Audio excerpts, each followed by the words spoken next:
Good morning बच्चों। आज हम मीना मंच के अंतर्गत आपके संवैधानिक अधिकारों के विषय में अगला पाठ पढ़ेंगे। आज हम पढ़ेंगे बच्चों के अधिकार के बारे में, और बच्चों के अधिकारों को हम बाल अधिकार कहते हैं। बाल अधिकार आप ऐसे भी समझ सकते हैं कि जो भी बच्चे 18 वर्ष की आयु तक के हैं उनको कुछ विशेष रूप से अधिकार दिए गए हैं हमारे संविधान में। तो उन बच्चों के लिए जो अधिकार हैं उनको हम 4 तरीके से कैटेगरी में बांट सकते हैं। अब हम समझते हैं कि वो कैटेगरी कैसी है। जैसे पहले जीवन जीने का अधिकार, यानी हर वो बच्चा जिसने जन्म लिया है उसको अपना जीवन अपने अनुसार व्यापन करने का अधिकार होगा। एक सुरक्षित जीवन जीने का अधिकार होगा। संरक्षण का अधिकार, यानी उसके जो अधिकार है वो संरक्षित रहेंगे। उसको जो जैसे आप कह सकते हैं कि एक बच्चा जो 18 साल की नहीं हुई और उसका कोई विवाह माता पिता कर रहे हैं, तो ये अधिकार बच्ची का है। अगर वो 18 की नहीं हुई तो उसका विवाह उनके माता पिता भी नहीं कर सकते हैं, वो बाल विवाह की श्रेणी में जाएगा और उसमें उनको पेरेंट्स को पनिशमेंट भी मिल सकता है। तो ये अधिकार आपको भी जानना होगा कि 18 की अगर आपकी आयु नहीं है और आपके माता पिता जिद कर रहे हैं आपके विवाह की, तो आप इसके लिए अपोज कर सकते हैं। इसके साथ ही है हमारा सहभागिता का अधिकार, यानी घर में या बाहर कहीं पर भी जहां आपकी ओपिनियन, आपका मशवरा मायने रखता है, वहां आप अपना मशवरा दे सकते हैं। उसमें आपकी सहभागिता, आपकी अभिव्यक्ति, इस सब के लिए आपको अधिकार प्राप्त होगा। 14 है हमारा विकास का अधिकार। विकास का अधिकार आप कहें तो आपके प्रत्येक जो किशोर है, किशोरी है, उसको अपना विकास करने का अधिकार है। यानी आप एक गुणवत्तापरक शिक्षा लें और उस शिक्षा का प्रयोग करें अपने व्यक्तित्व के विकास के लिए। आपका व्यक्तित्व भी जो विकसित होना है वो भी आपके अधिकार क्षेत्र के अंतर्गत ही आता है। ऐसा नहीं है कि आपके माता पिता चाहें तो आपको पढ़ाएं और चाहें तो आपको ना पढ़ाएं। ये उनकी इच्छा पे डिपेंड बिल्कुल नहीं करता है। आपको अपना अधिकार स्वयं जानना होगा और आपको उसको पाने का प्रयास भी करना होगा। अब आप एक अधिनियम के बारे में जानिए, बाल विवाह निषेध अधिनियम।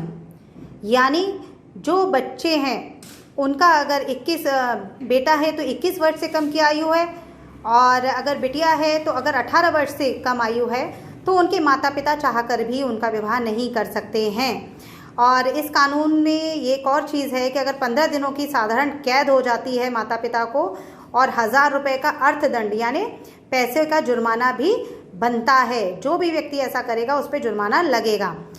यदि कोई 21 वर्ष से अधिक आयु का पुरुष 18 वर्ष से कम आयु की लड़की से विवाह करता है तो वह 3 महीने की साधारण कैद और अर्थदंड का भागी होगा। यानी अगर पुरुष बड़ा है और वो सोचे कि एक छोटी सी बच्ची से विवाह कर ले तो उसको भी पनिशमेंट मिलेगा। वैसे माता पिता जो अपने बच्चों का बाल विवाह कराते हैं उन्हें भी 3 महीने की कैद तथा अर्थदंड भी दिया जा सकता है। कोई भी व्यक्ति जो बाल विवाह को निर्देशित अथवा उसे संपन्न कराता है वह भी 3 महीने की कैद तथा अर्थदंड का भागी होता है। अब आप सोचेंगे कि अगर ऐसा होता है तो हम शिकायत कहाँ करें। तो देखिए, शिकायत के लिए बाल विवाह होने की सूचना पर तत्काल निकट के पुलिस थाने में जाकर प्रथम सूचना रिपोर्ट यानी FIR दर्ज कराएं। अपराध के संज्ञेय होने के कारण पुलिस द्वारा बिना किसी मजिस्ट्रेट की अनुमति की प्रतीक्षा किए तत्काल कार्यवाही की जाएगी।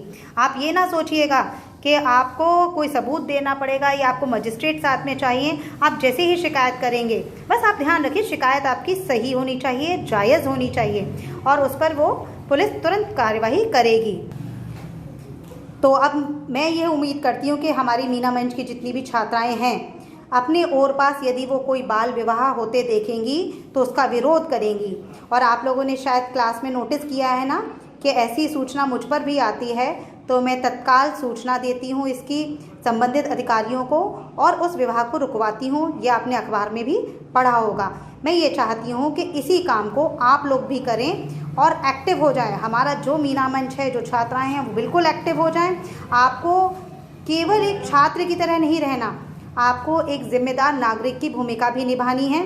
मेरे स्टूडेंट्स अपने आप में सक्षम हैं, उनको बहुत सारी जानकारियां हैं, तो मैं ये उम्मीद करती हूँ कि आप लोग इस समय अपने सारे दायित्व निभाएंगे।